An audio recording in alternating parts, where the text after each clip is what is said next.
கிராமம்ங்கிறது மன்னர். நான் இருக்கேன்னு சார், ஒரே ஒரு விஷயம் சொல்கிறேன். எனக்கு 82 வயசு ஆகுது. அந்த 82 ஆகுது. கம்பி வச்சு 83 ஆரம்பிக்கும். காங்கிரீட் கம்பி எதுங்க? இந்த காங்கிரீட் கம்பி. அதான் அதாவது எனக்கு ஏன் என் வயசை சொன்னேன்னா, அதுக்கு தான் வயசுக்கும் அதுக்கும் சம்பந்தம் இல்லைங்க.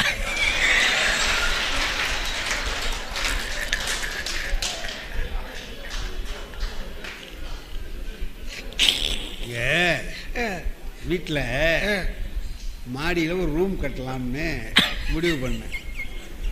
ஒரு கொத்தனார் வேலை பார்த்துட்டு இல்லை. ஒரு நாள் நான் என்ன பண்ணேன், கடத்தருக்கு போயிட்டேன்.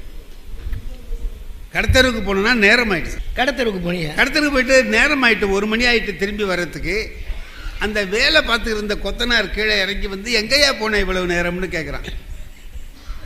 எனக்கு ஆத்திரமா போச்சு.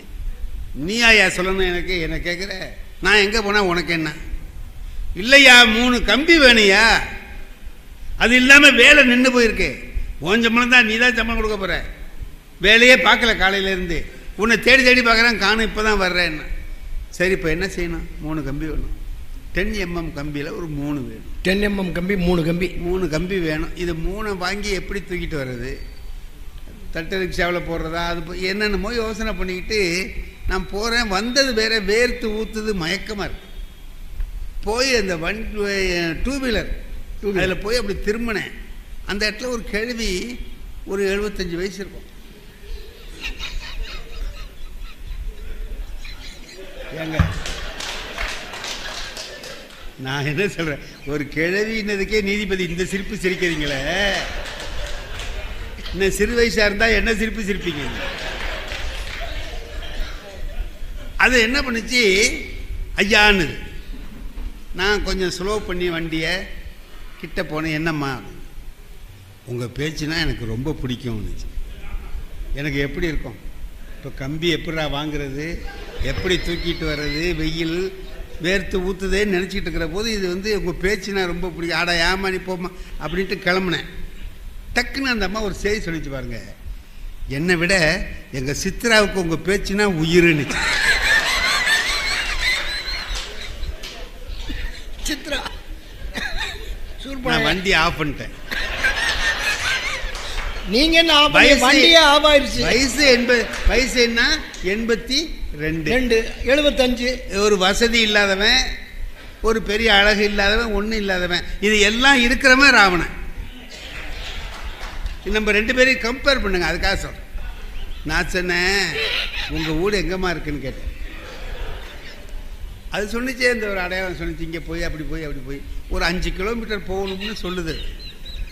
இதுக்கு அவனுக்கு கம்பி வாங்கிட்டு கொண்டு கொடுக்கணும், வெயில் ஜாஸ்தியாக இருக்கு, எல்லாம் தெரியுது சார், அத்தனையும் தெரியுது. அந்த சித்ராங்கிற பேர் வந்த உடனே நீ பின்னால் உட்காருமான்னு உட்காந்துச்சு. அழைச்சிட்டு போயிட்டேன். போய் கொண்டு ஐயே, இந்த இடையில இது நினைப்பு வருது. போனால் கொத்தனார் திட்டுவார், கொள்வார். அவன் திட்டினா திட்டிட்டு போகிறான், போ சித்ராவை எப்போ பார்க்க போகிறான் அப்படின்ட்டு. அப்படியே உண்மையை சொல்கிறார் பாருங்க. அப்படியே உண்மைன்னா நான் வெக்கம் இல்லாமல் சொல்கிறேன்.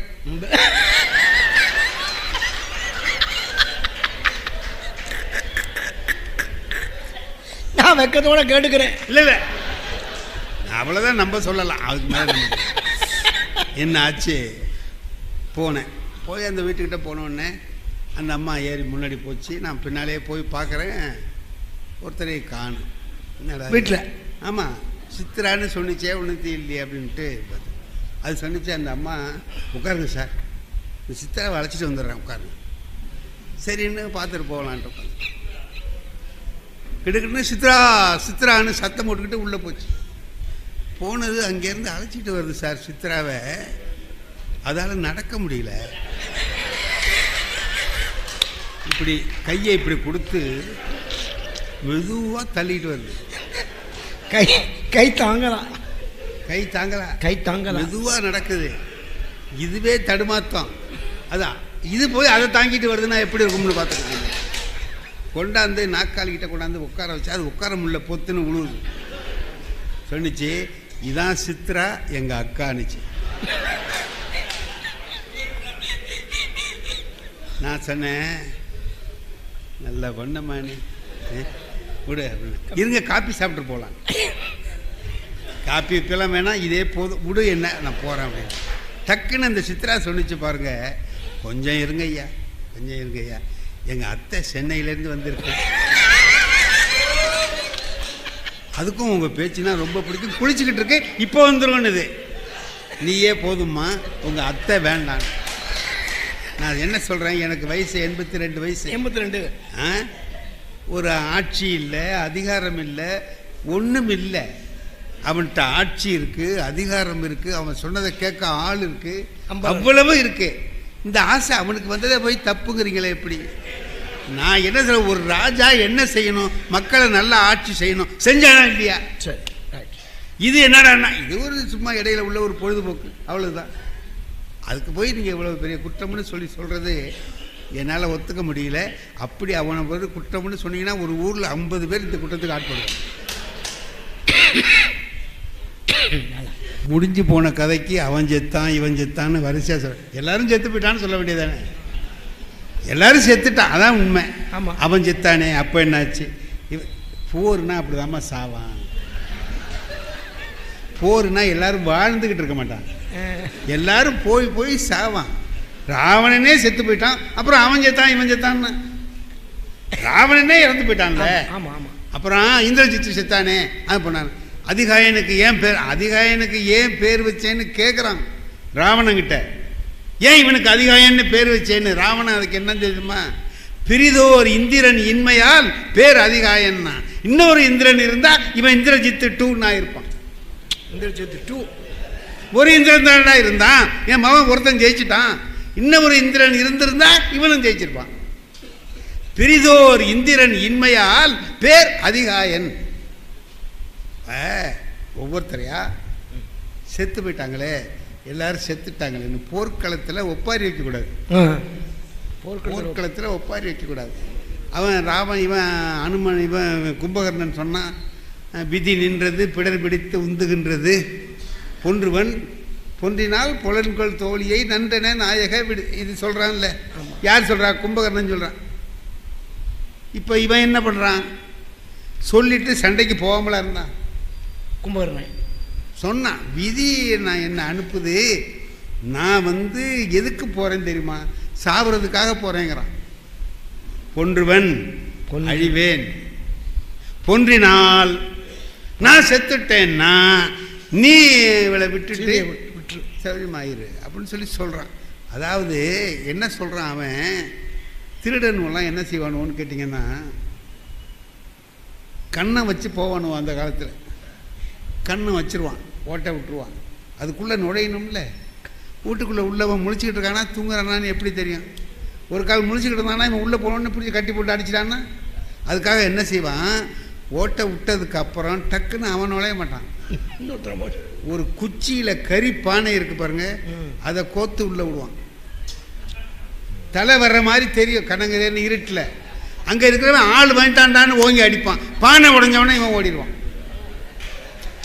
சரிதானா நான் சொல்றது? நீங்க சொல்றது என்னமோ நான் தான் கண்ணம் போட்ட மாதிரி, நான் கண்ணம் போட்ட மாதிரியும் அவர் பானையை உள்ள விட்ட மாதிரியும். இல்லை இல்லை, இந்த விஷயம் 2 பேருக்கு தெரியும். யாருக்கு? திருட போனவனுக்கும் தெரியும், திருட்டு கொடுத்தவனுக்கும் தெரியும். அவன் உள்ளே இருக்கிறவன் அவனுக்கு தெரிஞ்சிருக்கும், திருடுறவன் இவன் விட்டுறவன் இவனுக்கும் தெரியும், பார்த்தவன் அவனுக்கு தெரியும், 2 பேருக்கு தெரியும். அதனால் நீங்கள் பார்த்தவங்களா கூட இருக்கலாம். அப்போ அவன் சொல்கிறான், விதி நின்றது பிடர் பிடித்து உந்துகின்றது. விதின்னா எது சார்? விதிங்கிறதுக்கு ஏதாவது அர்த்தம் உண்டா? நடந்து முடிஞ்ச அப்புறம் சொல்கிறது தான் விதி. சார் எனக்கு உடம்பு சௌகரியமாக ஆகுமா சார்? அது விதியை பொறுத்து இருக்கு. எப்படி செத்தான்னா விதி அதாம்மா, சௌகரியமாயிட்டா அதுதான் விதி.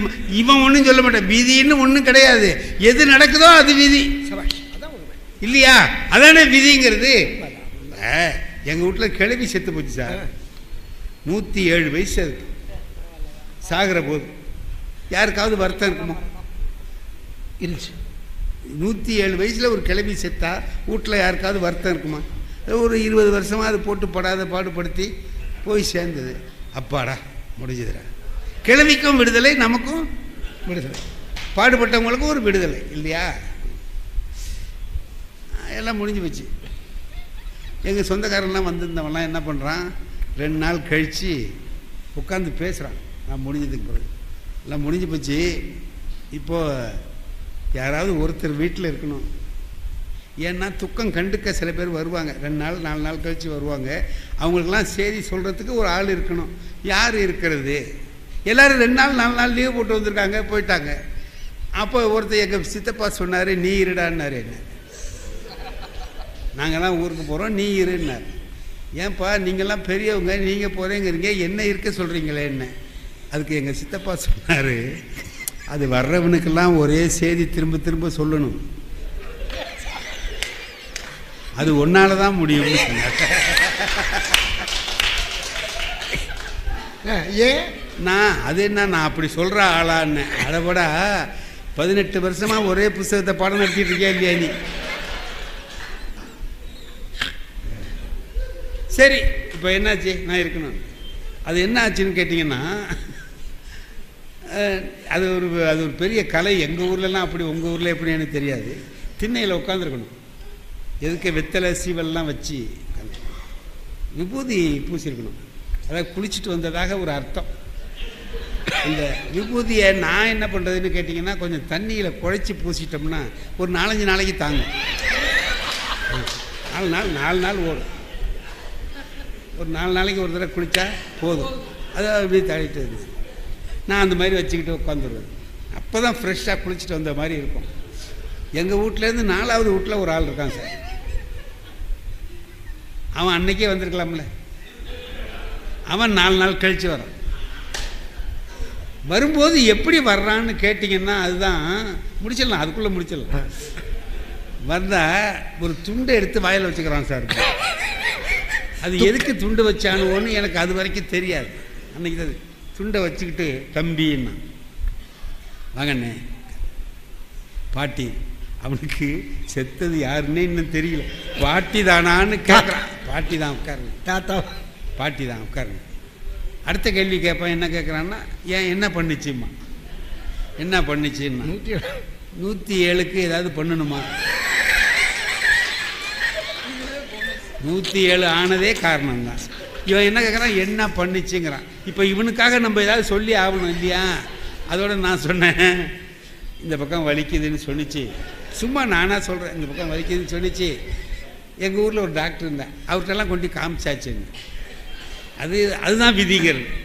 நான் அவர் பேரை சொல்லாமல் இருந்திருக்கலாம், அந்த டாக்டர் பேரை சொல்லாமல் இருந்திருக்கலாம். சொல்லிவிட்டேன். அவன் வந்தவன் கேட்குறான், அவர்கிட்ட ஏன் காமிச்சிங்க? அவர் டாக்டர் இல்லையே, எமனுக்கு ஒரு ஏஜென்ட் மாதிரிலாம் வேலை செஞ்சுட்டு இருக்காரு.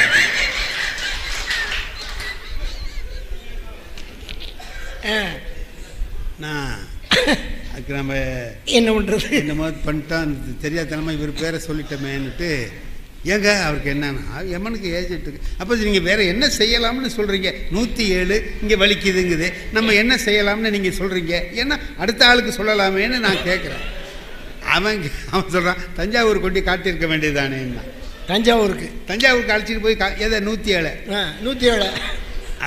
108 அழைச்சிக்கிட்டு போய் 108ன்னா இங்கே ஆம்புலன்ஸ், இங்கே அது தெரியாது. கொண்டு போனால் அது போகிற வழியிலேயே முடிஞ்சு அங்கே கொண்டு போகிறதா, இங்கே இதெல்லாம் இவனுக்கு ஆசை. தஞ்சாவூர் கொண்டு போயிருக்க வேண்டியதானேன்னா, சரி அடுத்த ஆளுக்கு வச்சுக்கிறேன், நீங்கள் போங்க அப்படின்னு சொல்லிட்டு அடுத்த ஆள் வந்தா. சார், நான் அந்த டாக்டர் பேரை சொன்னதில் என்ன தப்புன்னு கேட்டிங்கன்னா, அந்த டாக்டர் அது மாதிரி ஒரு டாக்டர் தான் அவர். ஒருத்தருக்கு ஒரு 5 நிமிஷத்தில் முடிச்சிடுறேன். ஒருத்தருக்கு ரொம்ப சீரியஸாக போச்சு. அவர் பையன் என்ன பண்ணால், தந்தி கொடுத்தான், சொந்தக்காரவங்களாம் தந்தி கொடுத்தான். ஒரு 20-30 பேர் வந்துட்டானுங்க, நெருங்கின சொந்தக்காரன். அவருக்கு முடிய மாட்டேங்குது, இழுத்துக்கிட்டே இருக்கு. வந்தவனுங்களாவது சரி போயிட்டு அப்புறம் வரலான்ட்டு போகலாம்ல, அவனும் போக மாட்டேங்கிறான். இவரும் போக மாட்டேங்கிறாரு, அவங்களும் போக மாட்டேங்கிறான். பணம் மட்டும் போயிட்டே இருக்கு. 25 பேருக்கு 30 பேருக்கு வச்சுட்டு தினம் 3 வேளை சாப்பாடு போடணும், எவ்வளவு செலவாகும்? ஒரு வாரம் ஆச்சு, சாக மாட்டேங்கிறாரு. இவனும் இருந்து ஒரு தடவையாக பார்த்துட்டு போயிடுவோங்கிறானுங்களை தவிர போக மாட்டேங்கிறான். அதில் வந்தவன் ஒருத்தன் சொல்கிறான், தினம் இட்லி போடாதீங்க, நாளைக்கு பூரி போடுங்க. இட்லியா தின்னு நாக்கு செத்து போச்சு. அவன் பார்த்தான், என்னடா இதுக்கே என்னால் முடியல, ஒரு பூரி வேறையா போடணுண்டா அப்படின்னு. ஏன்டா தந்தி ராத்திரியில் தூக்கம் இல்லை சார். இப்படி போகிறான், தெருவில் அலையிறான். அடுத்த வீட்டுக்காரன் பார்த்தா, என்னண்ணே ஏன் என்ன கவலையாக இருக்கீங்க என்னன்னு. அப்போ அது மாதிரி தந்தி கொடுத்துட்டேன், எல்லாம் வந்துட்டானுவோ, போக மாட்டேங்கிறானுவோ. அவரும் போக மாட்டேங்கிறாரு, அவனும் போக மாட்டேங்கிறான். என்ன பண்ணுறது தெரியல, பணம் போயிட்டே இருக்குப்பா. நான் சொல்கிறபடி செய்யலாமே, நம்ம டாக்டர்கிட்ட காமிச்சிருக்கலாமே.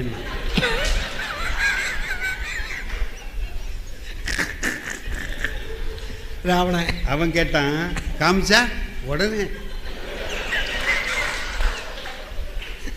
உடனே இல்லைன்னா கைராசி டாக்டர்னு அவருக்கு பேர் வச்சிருப்பாங்க. கையை தொட்டோன்னு மேலே. என்னென்ன அப்படி சொல்கிறீங்க, 100 ரூபா செலவுமா கொண்டு காட்டு. சரின்னு மறுநாளைக்கு அழைச்சிட்டு போய், மாதிரி டாக்டர் ஒரு வாரமாக இப்படியே எடுத்துக்கிட்டு இருக்கு, போக மாட்டேங்குது. எங்கள் அடுத்த வீட்டுக்காரர் தான் அப்புறம் உங்கள்கிட்ட காட்டலான்னு ஒரு யோசனை சொன்னார். நான் அதோட வந்தேன், கொஞ்சம் நீங்கள் பார்த்து ஒரு ஏற்பாடு பண்ணிங்கன்னா நல்லா இருக்குங்க. அது சொன்னார். எத்தனை நாளாக இப்படி இருக்குன்னாரு. 1 வாரமாக. இவ்வளோ நாள் என்ன கிழிச்சியா? அன்னைக்கே வர வேண்டியது தானே. அன்னைக்கே வந்து அன்னைக்கே 1 வாரம் செலவு மிச்சம் சொல்கிறான். எனக்கு தெரியாது, அவர் சொன்னவனு தான் எனக்கு ஞாபகம் வந்துச்சு. கண்டாய்க்கு அப்படின்னு என்னதான் அப்படி வச்சு இந்த கையை அப்படி தொட்டு பார்ப்பார். பார்த்துட்டு அந்த ஆள் என்ன சொல்கிறான்னா, தூக்கிட்டு போட்டு முடிஞ்சு வச்சு. அவர்கிட்ட வந்த கேஸ் எதையும் அழைச்சிக்கிட்டு போகணுன்னு சொல்கிறது இல்லை, அவர் வாயால் தூக்கிட்டு போ. அது தொட்ட உடனே போகிறதுனால அவருக்கு கைராசி டாக்டர்னு ஒரு பேர் வந்துடுச்சு. அவர் பேரை நான் சொல்லி தொலைச்சேன்னா. ஒரு நாள் அவர் என்ன பண்ணார் சார், மெட்ராஸுக்கு போயிட்டு வர்றார். வந்து நாகூரில் இருந்தால் போகலாம், வந்து இறங்குறாரு. நான் வந்து இறங்கி முந்தி போகிறேன், இவர் பின்னாலே. ட்ரெயினில் வர்றீங்க, நான் வந்துட்டேன். அவர் வந்து எனக்கு தெரியாது, அவர் வேற கோச்சில் இருந்திருக்காரு, நான் வேற கோச்சு. இறங்கி பின்னால் வந்தவர் என்னை பார்த்துட்டார். புலவரே என்னார். ஆஹா, அவர் சவுண்டு மாதிரி இருக்கே அப்படின்ட்டு, சார் நான் வரேன் சார் அப்படின்னு. இருங்க, ஆனால் இவரை கால நேரத்தில் இவரை பார்க்குறது அவ்வளோ நல்லது இல்லைன்னு தெரிஞ்சு நான் போயிடலான்னு பார்க்குறேன், விட மாட்டேங்கிறார். இருங்க, எப்படி வீட்டுக்கு போவீங்கன்னார். நான் ஆட்டோ பிடிச்சிட்டு போயிடுவேன் சார். ரொம்ப கார் வந்துருக்குல்ல, காரில் அது நம்ம அழைச்சி கொண்டு உங்களை வீட்டில் விட்டுட்டு நான் போகிறேன். வீட்டில் விட போகிறீங்களா, வீட்டுக்கே விட போகிறீங்களான்னு தெரியல. சரின்ட்டு போனேன். டிரைவரை பின்னால் உட்காருன்னார். என்னை முன்னாடி பக்கத்தில் உட்கார வச்சார். சார், அன்றைக்கி நடந்த ஒரு ஆச்சரியம். இப்படி போகும்போது எதுக்க இறந்து போன ஒருத்தரை தூக்கிட்டு வரானோ சார், அதை பார்த்துட்டு அவர் என்ன செஞ்சார் தெரியுமா, இது எப்படி நடந்துச்சுன்ட்டார் சார். அதாவது தான் ஊரில் இல்லாத போது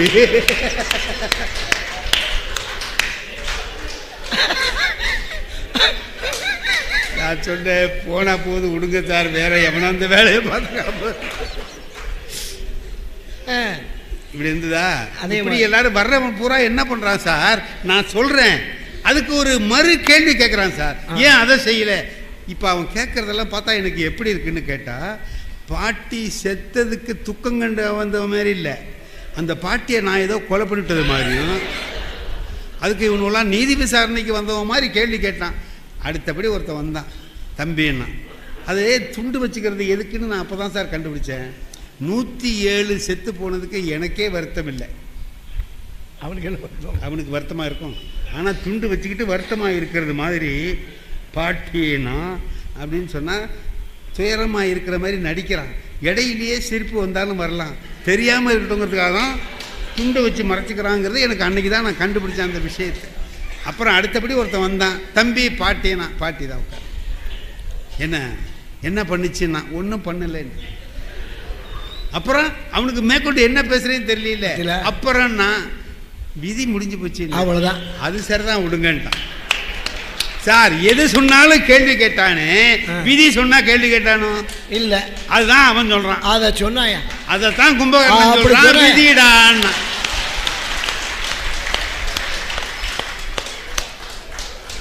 இப்ப அந்த விதினா என்னன்னு தெரிஞ்சு வச்சா நல்லா தெளிவா தெரியுதுங்க. ஆகவே அவன் அவ்வளவு பேர் செத்தான், இவ்வளவு பேர் செத்தான். சோறாக்குனான்னா சரியா போச்சு. விரவை வச்சு அடுப்பு கொளுத்தி அதுல தண்ணியை வச்சு கொதிக்க விட்டு அரிசி இதெல்லாம் வேண்டாம். எல்லாரும் செத்து போயிட்டான், அவ்வளவுதானம்மா. அதுக்கு எதுக்கு ஒண்ணு ஒண்ணா சொல்றீங்க? ஒரு காலத்துக்கு போனா சாவத்தான் சாவான். அவனே செத்துட்டான், தலைவனே செத்துட்டான். ஆகையினால் ஒரு கொள்கையை வைத்து அடிப்படையாக வைத்து நடந்த சண்டையை தவிர உயிரோடு இருக்கிறதா மறுபடியும் நல்ல வாழ்க்கையை வாழ்வதாங்கிற பிரச்சனை இல்லை.